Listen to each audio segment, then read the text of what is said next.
diretor dessa empresa. Né? Ele pode ter sido alguém que incentivou e estimulou, falou, puxa vida, senta aqui, deixa eu ouvir mais sobre essa história. Ou ele pode ter sido alguém poderia ter sido alguém que falou, volta para o seu trabalho. Todas as pesquisas dizem que as pessoas tomam refrigerante porque elas gostam de refrigerante, quanto mais doce, quanto mais gás, melhor. Felizmente, esse caso, o diretor teve a primeira atitude, e a gente tem um produto hoje que se chama H2O, que é referência na sua categoria. Na verdade, ele é quase sinônimo da categoria, porque ninguém lembra nem de quem é o concorrente dessa bebida. Mas é um produto que inverte a lógica do que se esperava daquele produto. O que precisava para esse produto acontecer? De um lado, alguém tem um insight de que seria um produto interessante. Mas, de outro lado, de um ambiente criado para aceitar as novas ideias. Um ambiente em que alguém vem com uma nova ideia, eu falo, puxa, que interessante isso. Senta aqui e vamos conversar. Que é diferente do ambiente onde eu falo, isso já foi tentado, eu sei que nunca acontece aqui, tá? Só em outros lugares por onde eu passo falando de inovação. Isso aqui já foi tentado, isso aqui não dá, isso a chefia não deixa, isso a legislação não deixa. De fato, qualquer ideia nova sempre vai esbarrar com uma série de barreiras. Agora, a inteligência nossa como gestor está em sentar e falar, puxa, que ideia legal, como é que a gente faz essa ideia funcionar independente dessas barreiras? E aí eu queria contar a terceira história, que é uma história que eu acho incrível, do Amir Klink, quem lembra?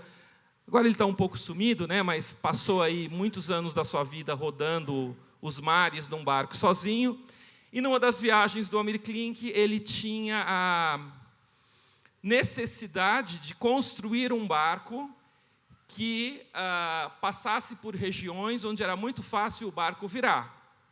Então, qual foi a solução dada, ou a solução buscada? Vamos chamar os engenheiros mais brilhantes que existem para construir um barco que não vire. Isso se provou absolutamente impossível. Até que chegou um engenheiro, ele cita isso num documentário, eu queria saber, eu nunca soube o nome desse engenheiro, ele cita isso no documentário, fala um cara meio maluco que falou o seguinte, é o contrário, precisa inverter a lógica. Ao invés de construir um barco que não vire, vamos construir um barco que vire e que desvire rapidamente.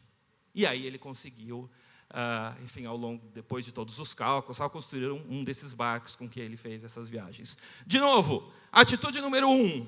Caramba, mas dá certo? Senta aqui, vamos conversar. Atitude número 2. Não, você está louco, isso não dá certo, não é possível, não será viável, não conseguiremos fazer. Então, o resumo da história é que, por um lado, a gente tem que buscar os insights de ideias novas, mas, por outro lado da história, criar esse ambiente propício em que essas ideias possam ser fertilizadas. Ideia nova tem em todo canto. E cada um de nós, se dispuser a pensar 10, 20 soluções diferentes para os problemas que tem, consegue chegar em novas ideias. Mas essas ideias morrem sem a fertilização adequada. E aí eu queria falar, então, mais diretamente sobre a questão da resistência, que é uma das primeiras barreiras que a gente encontra quando a gente apresenta uma ideia nova, e, de novo, pode ser no ambiente profissional, ou pode ser fazendo uma proposição de uma viagem de férias para a família. Mas para falar sobre isso, eu queria usar um exemplo que fosse de vocês. Eu queria fazer um convite, queria que alguém me contasse, rapidamente, em 1 minuto, uma história recente de uma ideia que você propôs e que encontrou resistência. Não precisa ser no trabalho, pode ser na família. Você falou, vamos passar as férias em tal lugar, vamos passar o ano novo no sítio da avó. Uma história recente de uma proposta que você fez e que você encontrou resistência. Quem pode me contar? Historinha simples.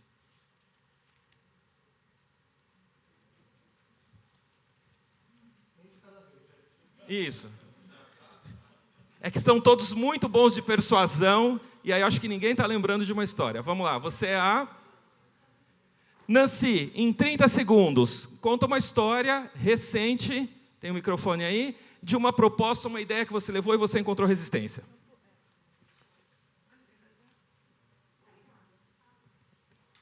No campo pessoal, né, que você falou? Pode ser.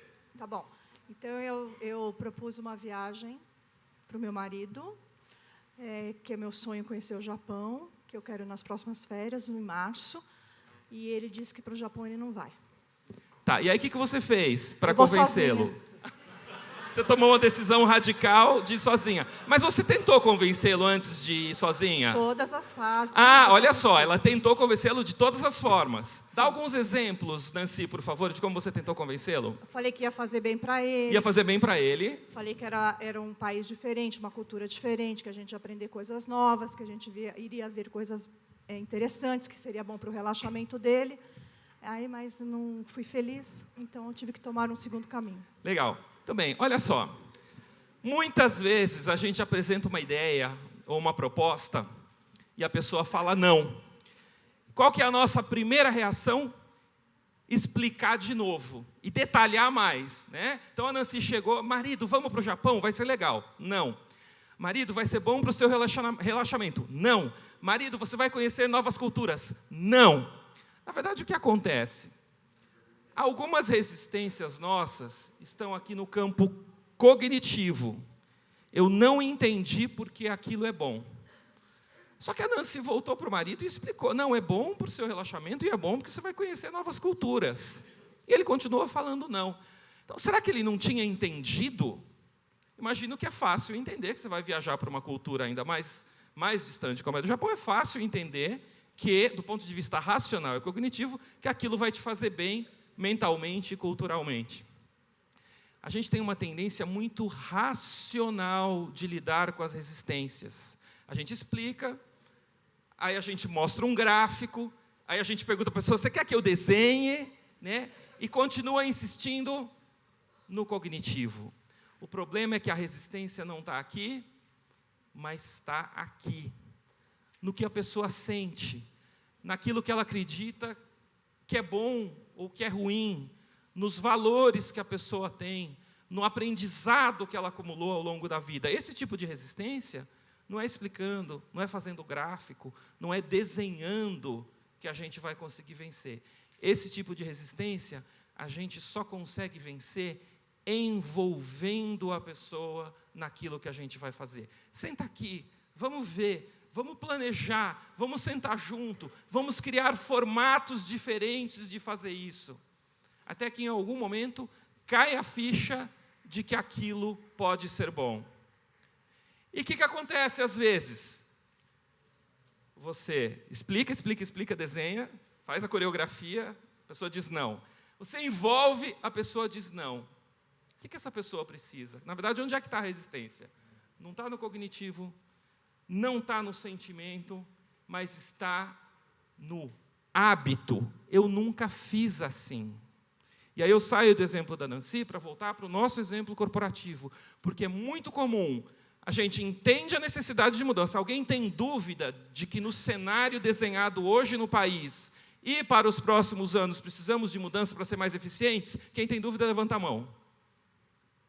Né? Então, do ponto de vista cognitivo, todo mundo sabe aqui que precisamos de mudança para ser mais eficiente. Do ponto de vista de achar que isso é bom, que isso é legal, que isso vai melhorar, vai ser legal para a gente profissionalmente e para o metrô como instituição, duvido também que alguém tenha uma dúvida que isso seja bom. Onde é que a questão pega? A hora que eu chego para o Luiz e falo, Luiz, amanhã você vai fazer diferente. E aí você trabalha quanto tempo no metrô, Luiz? Aí o Luiz fala o seguinte, mas eu faço há 10 anos do mesmo jeito. Eu não quero mudar, ou eu até quero, mas é difícil para mim mudar. Então, o importante, quando estamos nesse momento de mudança, se por um lado é produzir ideias, por outro lado é criar esse ambiente propício, sabendo que tem hora que a gente tem que explicar, tem hora que a gente tem que envolver, E quando a gente chega nessa resistência do eu faço isso há muito tempo, muitas vezes eu não sei fazer de outro jeito. Qual que é a solução, então? É pegar na mão e fazer junto. Vem comigo, vamos fazer junto, eu te ajudo, eu faço junto com você. Dessa forma, então, a gente consegue criar um ambiente de transformação que acaba virando uma transformação exponencial e que acaba trazendo orgulho do trabalho que a gente faz. E eu queria fechar com esse tema do orgulho, porque muitas vezes a gente esquece que a gente vem trabalhar para criar. Criatividade não tem a ver com ter ideias malucas, só com ter ideias diferentes, ou etc. Uma das essências que nos faz humanos é a nossa capacidade de criar coisas novas, de produzir coisas que nos trazem orgulho. Eu fiz, eu participei. Só que a gente chega na mesa do escritório e esquece, às vezes, dessa nossa capacidade. De novo, chega a planilha, chega a demanda, chega a reunião, e a gente esquece que o sentido do que a gente está fazendo é criar e produzir coisas que nos deem orgulho. O sentido que a gente tem para o trabalho é transformar um monte de ferro em um símbolo que perdura enquanto o planeta e a humanidade existir, como o Gustavo Eiffel fez com a torre. O sentido do nosso trabalho não é preencher as planilhas, responder os e-mails, fazer as reuniões e resolver os problemas operacionais. É transformar os quilômetros de trilhos que todos vocês têm em eficiência e oportunidade de mobilidade para toda a população que vocês atendem. Então, criatividade é muito mais do que só ter ideias, mas é a essência que a gente tem dentro de nós, a nossa capacidade de produzir coisas que trazem orgulho para a gente, para a família, para a instituição e para o nosso país, que, aliás, precisa muito disso nesse momento. Obrigado.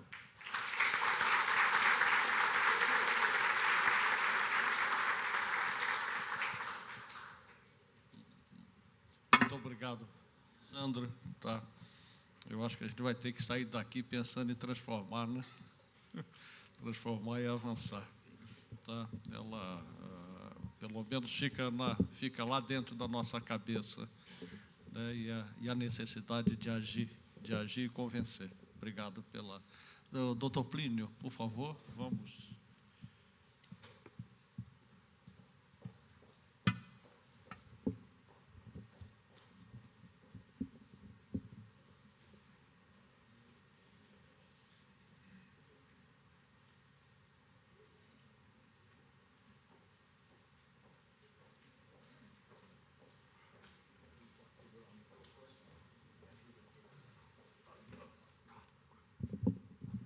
Bem,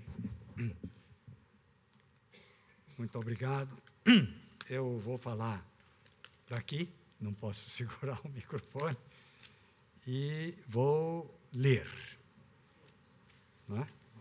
Acho que é mais pertinente para mim mesmo fazer isso, mas, inicialmente, na minha atual juventude, eu aprendi que caiu, quebrou. Bom, então, e vocês sabem que demora muito ficar jovem. Não é ficar jovem assim, né? Bem, nós tivemos palestras maravilhosas do Ricardo, do Sandro, excelentes. Eu vou falar um pouco aqui da responsabilidade que temos todos e aproveitando essa chance que a EAMESP nos dá a todos. Vamos falar das coisas da mobilidade. A mobilidade, para mim, é problema porque caiu, quebrou. Bem, ouvimos aí a história de um terço. E ouvimos a Torre Eiffel. A Torre Eiffel é o seguinte: houve um prefeito de Paris, Monsieur Haussmann, que na época de Paris medieval havia muita passeata, como nós aqui na Paulista temos agora, e que assim Paris não conseguiria ser a cidade que a França imaginava. O Napoleão III, que era o sucessor do Napoleão, né, retomou o império, foi imperador, contratou o Monsieur Haussmann para alargar as ruas de Paris. E é assim que foi feito.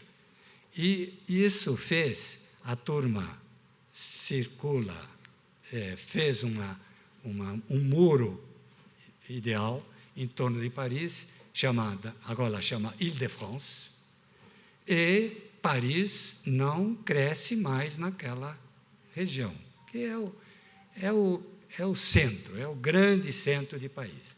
Qualquer nova área para Paris tem que ser feito fora de Paris. E eles fizeram lá de France, há uns 30 anos atrás, puseram o RER, um trem de metrô, e a Paris nova está feita longe, né? Fora da cidade. Bom, o Monsieur Eiffel fez uma coisa maravilhosa. Não tinha prédio alto, né? Não tinha Martinelli, não tinha nada de torres gêmeas. Bem, e aí tentou fazer um prédio enorme e ninguém mais deixou demolir. Está aí até hoje. E ouvimos a história de um terço. O padre manda ler um terço. A Igreja Católica adotou o terço. E a Divina Comédia do Dante, o que começa no inferno, né? O Dante começa no inferno para chegar no céu em 3 etapas. Então, o raio de um terço faz parte da vida, da história da humanidade. Bom, mas eu vou falar algo relativo à vivência que nós estamos tendo no Brasil hoje e, naturalmente, o que estamos tratando aqui do transporte de massa, metrô, CPTM, Supervia e outros sistemas. Vou falar mais disso. E eu combinei agora com o Emiliano que a coordenação dos debates ele fará e vamos debater um pouco os temas que foram expostos aqui. Bom, a cidade de São Paulo já deixou há algum tempo de ser uma cidade industrial para se tornar uma cidade de serviços. A companhia do metrô em São Paulo é a maior prestadora de serviços da cidade. A maioria dos serviços da cidade são prestados de uma forma quase que individual ao seu cliente. O metrô presta seus serviços em massa. E isso tem consequência. Isso é coisa para pensar. Não obstante o serviço que o metrô presta, o metrô faz a cada um dos seus milhões de usuários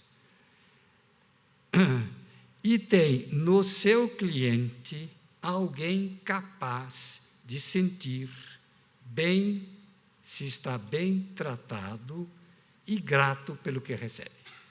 Então, nos milhões, há sempre o indivíduo. E o indivíduo é que é o importante. O serviço que o metrô presta, no volume que o faz, identifica o grau de civilidade urbana de uma cidade. Então, a cidade de São Paulo, ela é o metrô de São Paulo. E isso precisa ser assim entendido. Claro, é o ônibus, claro, é a CPTM, mas a relação entre empresa e cliente mais significativa é no metrô.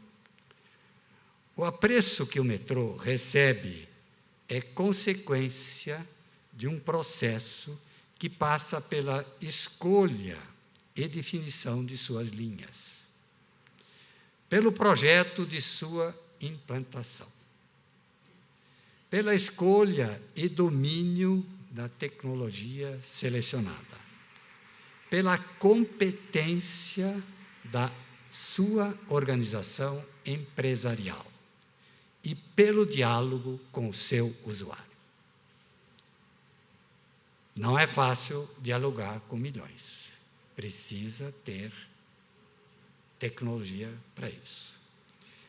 É na gestão desses 4 fatores que reside o desafio do sucesso do metrô. Em São Paulo, a companhia do metrô tem sido geralmente bem sucedida nessa gestão, de um modo geral. Aproveito para